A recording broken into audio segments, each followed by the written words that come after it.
The clock had just struck midnight in downtown Memphis, casting long shadows across the empty streets as Officer Mike patrolled his usual beat. The summer air hung heavy and still, broken only by the gentle hum of his police cruiser's engine. He'd been on the force for 15 years now, and nights like these often brought the unexpected. As he turned onto Pine Street, something caught his trained eye. A weathered blue Honda Civic parked awkwardly outside Tommy's convenience store, which had closed hours ago. Through the slightly foggy windows, he could make out the shape of someone slumped over in the driver's seat. Officer Mike had seen situations like this hundreds of times before. Sometimes it was just an exhausted driver taking a quick nap, but experience had taught him to approach every situation with caution. He radioed in his location to dispatch, a habit ingrained from years on the job, before flipping on his patrol car's lights. The soft red and blue glow bounced off the surrounding buildings, creating an almost ethereal scene in the quiet night. He parked his cruiser at an angle behind the Honda, following standard procedure to ensure his own safety while also protecting the parked vehicle from any late-night traffic. As he approached, his flashlight beam revealed more details about the scene.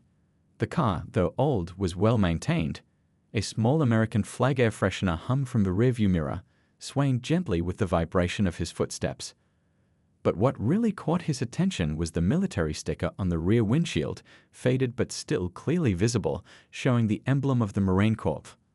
Officer Mike tapped his flashlight gently against the driver's window, trying not to startle the sleeping figure inside. The man jerked awake, his reactions sharp despite his obvious exhaustion. In that brief moment, Officer Mike noticed something in the man's eyes, not fear or guilt, but a kind of bone-deep wariness he'd seen before, particularly in fellow veterans. The window rolled down with a slight mechanical whine, and the night air carried the smell of coffee and fast food wrappers. The man inside looked to be in his mid-30s, wearing a plain gray t-shirt that had seen better days. His hair was cut short military style, though it had grown out a bit, and his hands, when they gripped the steering wheel, were steady despite his startled awakening. "Evening, sir," Officer Mike said, keeping his voice calm and professional. "Everything all right here?" The response he got wasn't what he expected. The man's voice was clear but heavy with something more than just physical tiredness. "Officer, I'm going to be completely honest with you," he began, and there was something in his tone that made Officer Mike lean in slightly, his flashlight beam lowering to avoid shining directly in the man's face. Little did Officer Mike know that this routine check was about to become one of those encounters that would remind him why he'd chosen this profession in the first place. Sometimes, beneath the surface of what appears to be a simple traffic stop, lies a story that can change perspectives and touch hearts. As the man in the car began to speak, the quiet Memphis night was about to become the setting for an unexpected lesson in humanity. The gentle whir of cicadas filled the brief pause, and somewhere in the distance, a car horn honked, but here, in this moment, time seemed to slow down. The story that was about to unfold would challenge everything Officer Mike thought he knew about his usual midnight patrol, and remind him that sometimes the most important part of wearing the badge isn't enforcing the law, it's knowing when to listen to the human story behind the situation. The veteran's hands moved slowly toward the glove compartment, and Officer Mike noticed a slight tremor in them, not the shaky movements of someone under the influence, but something different, something he'd seen before in his own brother after he'd returned from overseas. The man's military ID appeared in the beam of the flashlight, its edges worn from years of use. 3 tours, the man said quietly, his voice carrying the weight of untold stories. "I served with the 2nd Battalion." He paused, swallowing hard, his eyes fixed on a point somewhere beyond the windshield. The dashboard clock blinked 12:47 a.m., its soft green glow illuminating the tiredness etched across his face. Officer Mike shifted his stance, years of training warring with the growing sense that this wasn't a typical late-night encounter.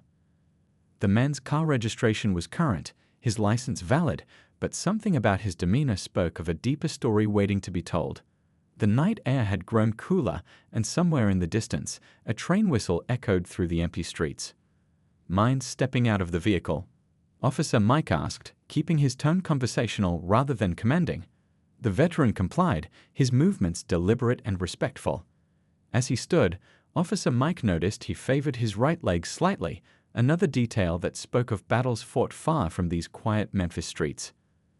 The veteran's t-shirt bore the faded logo of a construction company, and his boots, though dusty, were carefully laced in military fashion.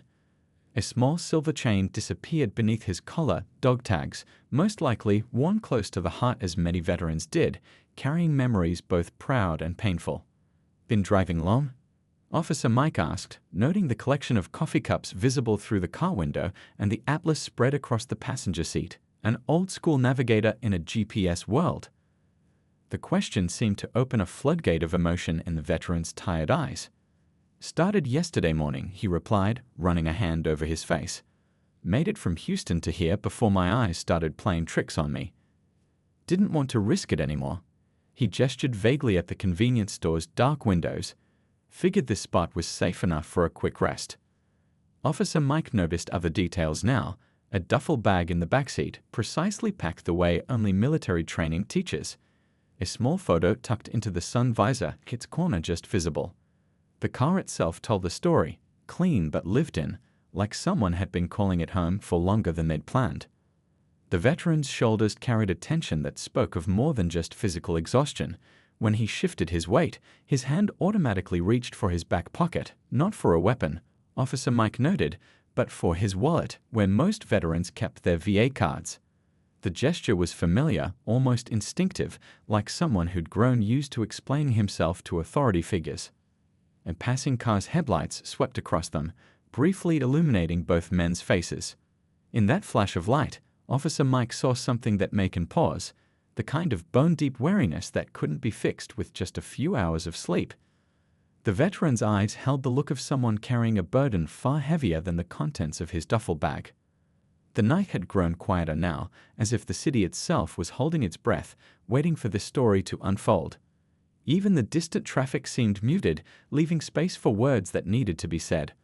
Officer Mike's hand moved away from his utility belt, his posture relaxing slightly. Sometimes, he knew, the most important part of serving and protecting was knowing when to listen.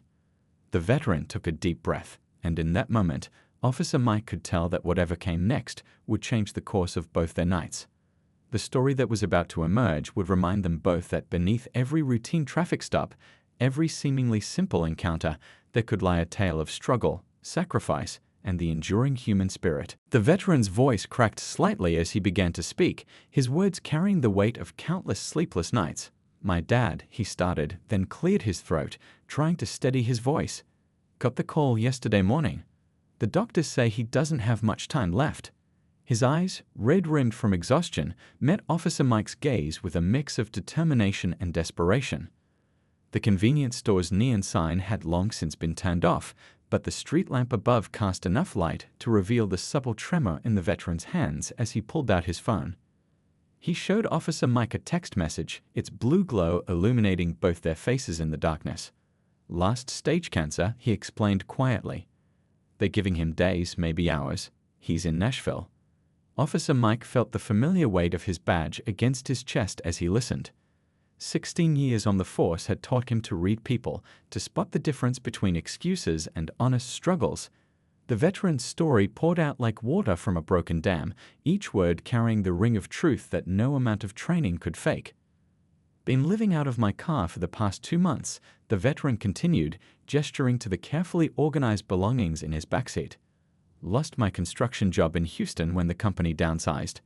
Had some savings, but the VA appointments." He trailed off, and Officer Mike noticed how he unconsciously straightened his posture, military bearing showing through despite his exhaustion. The night air had grown cooler, and somewhere nearby, a cat knocked over a trash can, the sound echoing through the empty street. The veteran didn't flinch at the sudden noise. His reactions were too well trained for that. But his hand instinctively moved to his right leg, where Officer Mike had noticed him favoring earlier. "Started driving as soon as I got the message," he continued, his voice growing hoarse. "Stopped only for gas and coffee. Made it this far before the road started." He gestured vaguely in front of his face. "Started seeing things that weren't there. Known too many guys who pushed too hard, ended up in ditches. Couldn't let that happen. Not now. Not when he needs me."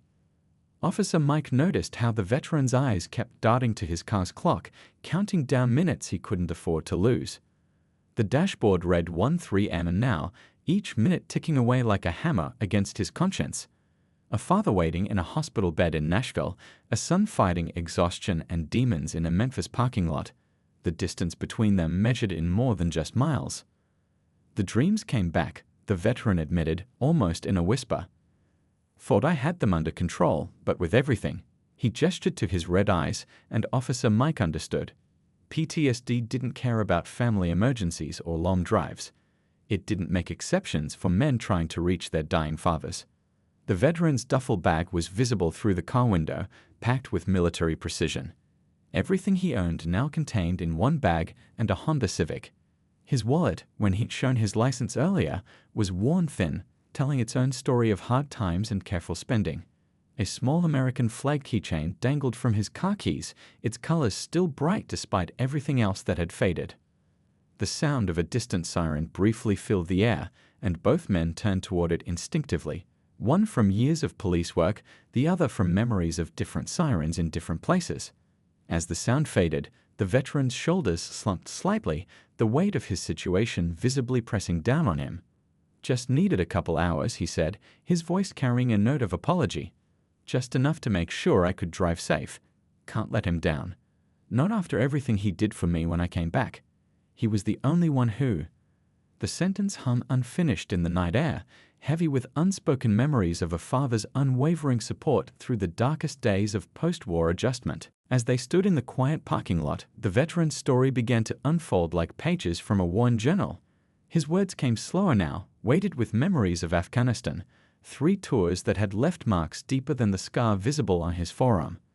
The street lamp's glow caught the silver chain around his neck, dog tags clicking softly as he shifted his weight.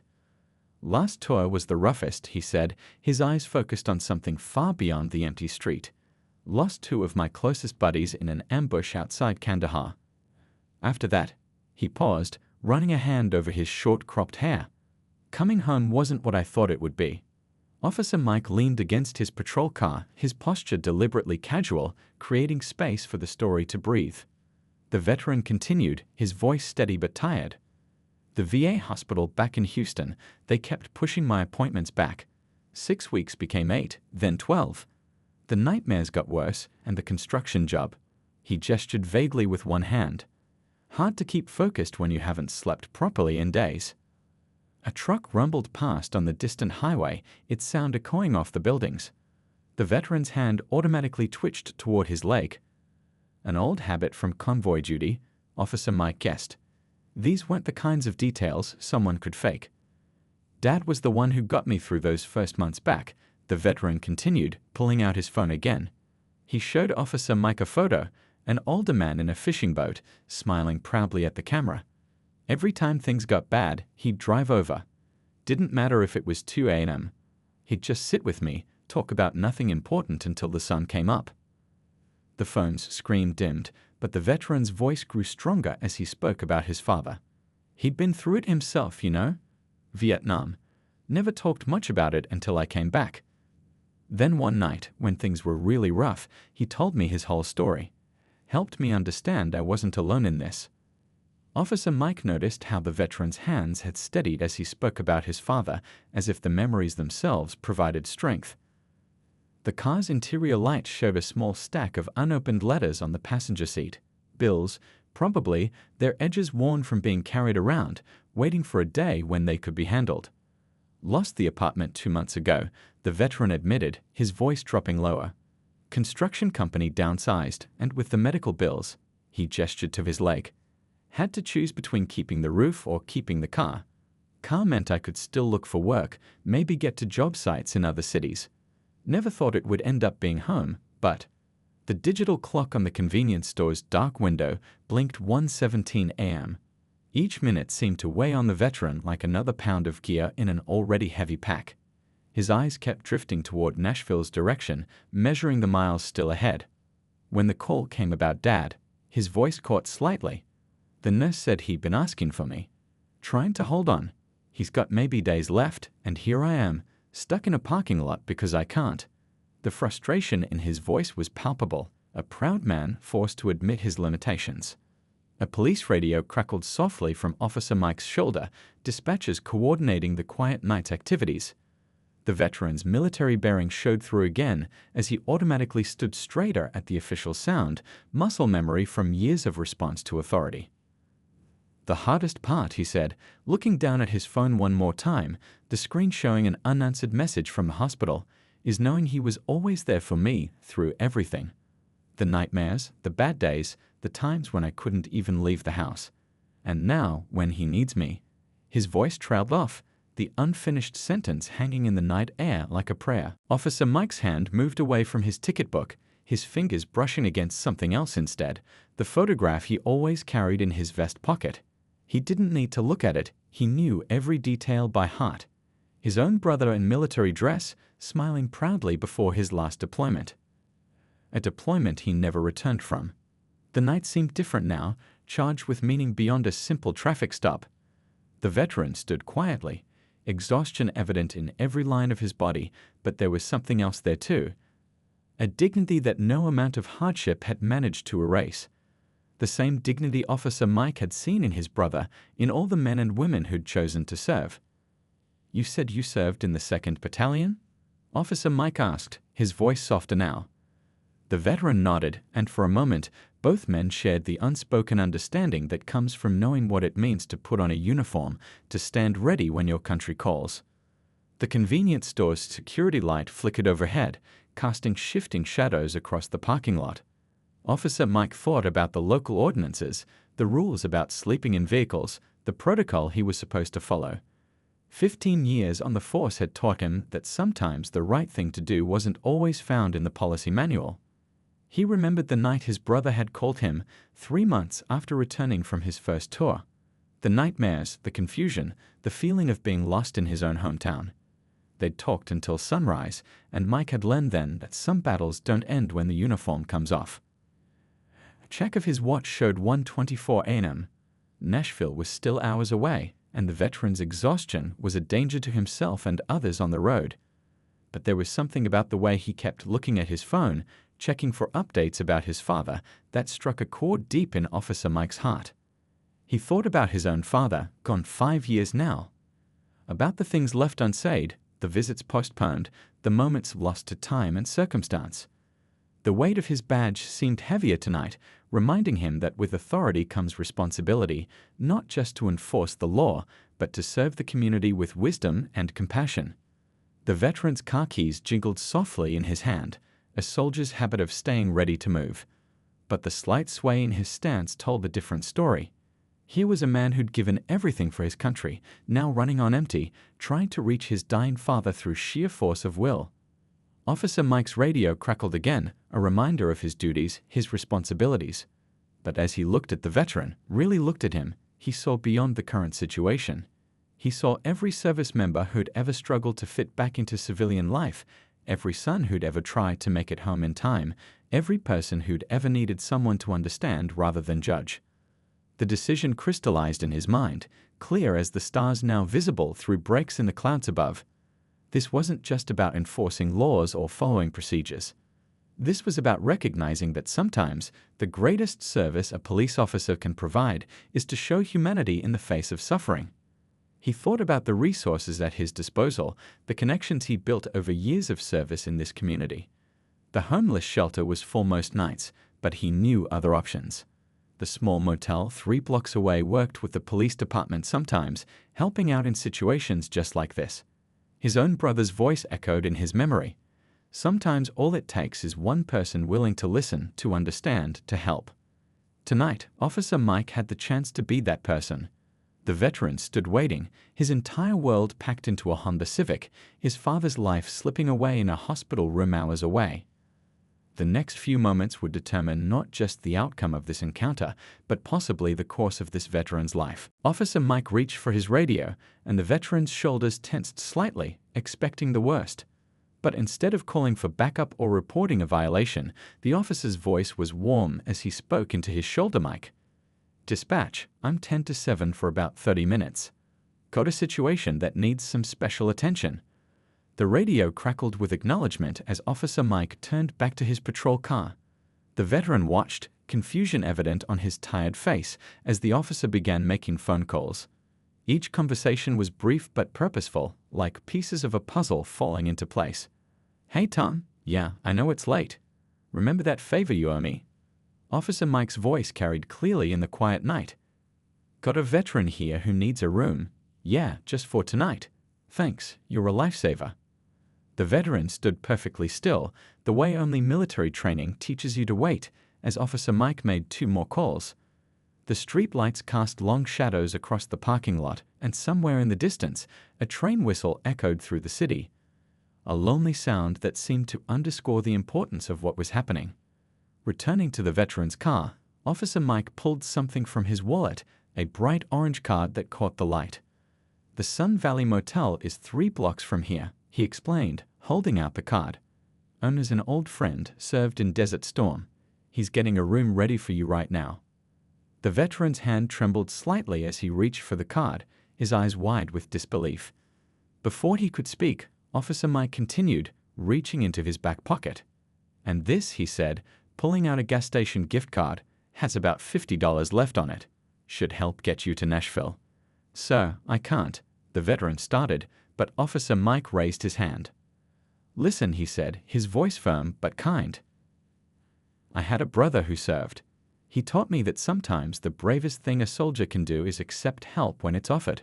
He paused, letting the words sink in. "You've fought enough battles alone. Let somebody else take watch for a few hours." The veteran's eyes glistened in the dim light as Officer Mike pulled out his department notebook. Instead of writing a ticket, he began jotting down phone numbers. "Local Veterans Support Group meets every Tuesday and Thursday. They've got connections with job programs, housing assistance, the works." He tore out the page and handed it over. "They're good people. They'll understand what you're going through." From his patrol car, Officer Mike retrieved a small card with the VA crisis line number and other resources. "And this," he added, "because sometimes the hardest battles are the ones we fight at home." The card disappeared into the veteran's pocket, alongside the motel information and support group numbers. The night had grown quieter, as if the city itself was acknowledging the moment. Officer Mike's next actions were smooth, practiced, popping his trunk, retrieving a small care package that the local veterans group had given the department for situations just like this. Inside, some snacks, a fresh t-shirt, basic toiletries. "The motel's got a laundromat," Officer Mike mentioned, handling over the package. "Get some real rest, clean up, hit the road fresh in the morning. You'll make better time that way." He glanced at his watch. "Tom, the motel owner, he'll have coffee ready by 5. Real stuff, not that gas station brew." The veteran stood straighter, military bearing taking over as he tried to find words. Officer Mike recognized the look, the struggle between pride and gratitude, between needing help and accepting it. He'd seen it in his brother's eyes too many times. "One more thing," Officer Mike said, reaching for his department card. He wrote his personal cell number on the back. "When you get to Nashville, send me a message, let me know you made it. And if you're ever back this way," he let the sentence hang there, an open door, a promise of continued support. 2 weeks passed, and Officer Mike was finishing up his nightly patrol when his phone buzzed with a new message. The screen lit up his face in the dark car as he pulled into the station's parking lot. Opening the message, he found himself looking at a photo that brought an immediate smile to his tired face. The image showed the veteran standing proudly in front of a construction site, wearing a hard hat and a bright yellow safety vest. His posture was different now, stronger, more confident. The exhaustion that had marked his features that night in the parking lot had been replaced by something else. Hope. The message beneath the photo told a story of its own. The veteran had made it to Nashville in time, arriving at the hospital just after dawn that morning 2 weeks ago. His father had been awake, waiting, as if he'd known his son was coming. They'd had 3 precious days together. Days filled with conversations that needed to be had, memories that needed to be shared, and silences that said more than words ever could. Officer Mike read on, learning how the local veterans support group in Nashville had stepped up after hearing the veteran's story. One of their members owned a construction company and had been looking for someone with experience. The kind of experience, the message read, that only comes from building things under impossible conditions. The phone buzzed again with another photo, this one showing a small apartment key on a brand new keychain. "First month's rent paid," the message explained. Support group helped with the security deposit. It's not much, but it's mine. No more sleeping in the car. As Officer Mike read, dispatch called in a possible disturbance at a local convenience store. But before heading out, he took a moment to finish reading the veteran's message. Some calls could wait a minute. This was too important to rush. The veteran wrote about his father's final days, how they'd watched old football games together, shared stories about their service, and made peace with things left unsaid. His father had passed quietly, holding his son's hand, knowing his boy was going to be okay. That night in Memphis, the message continued, "I thought I'd hit rock bottom. Funny how life works. Sometimes you have to be at your lowest for angels to find you. That's what my dad called people like you, angels in uniform."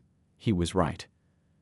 The next part of the message brought a lump to Officer Mike's throat. Found out the construction company's got a contract for a new veterans center in Nashville. Going to be helping build a place where other vets can get the help they need. Dad would have liked that, turning my experience into something good. A final photo came through, the veteran's old military photo next to a new one, taken just that morning. Same proud stance, but different eyes. Eyes that had seen darkness but found light again. "The nightmares aren't gone," he wrote, "but they're better. VA appointments are set up here. Got a counselor who actually served. Makes a difference when they understand." Officer Mike started his patrol car, but not before sending a quick reply. Simple words for a simple truth. Stay strong, brother. Keep building. As he pulled out of the parking lot, he thought about that night 2 weeks ago. One small decision, one moment of compassion, rippling out to change a life. The veteran's last message came through as Officer Mike responded to the dispatch call. "Next time you're in Nashville, coffee's on me." And officer? Thank you for seeing me that night. Not as a problem to solve, but as a person who needed help. My dad always said that's what real heroes do. They see the person behind the situation. Later that night, as Officer Mike made his usual rounds, he drove past the convenience store where it had all happened. The parking lot was empty now, but he smiled, remembering. Sometimes the most important arrests were the ones you didn't make. Sometimes the best service came not from enforcing laws, but from following your heart. He thought about the veteran now building a new life while helping create a space for other veterans to heal. One small act of kindness, multiplying. That's how change happens, one person, one moment, one decision at a time. Just like his brother used to say, "The greatest battles we win are the ones where we choose compassion over convenience, understanding over judgment, and hope over fear."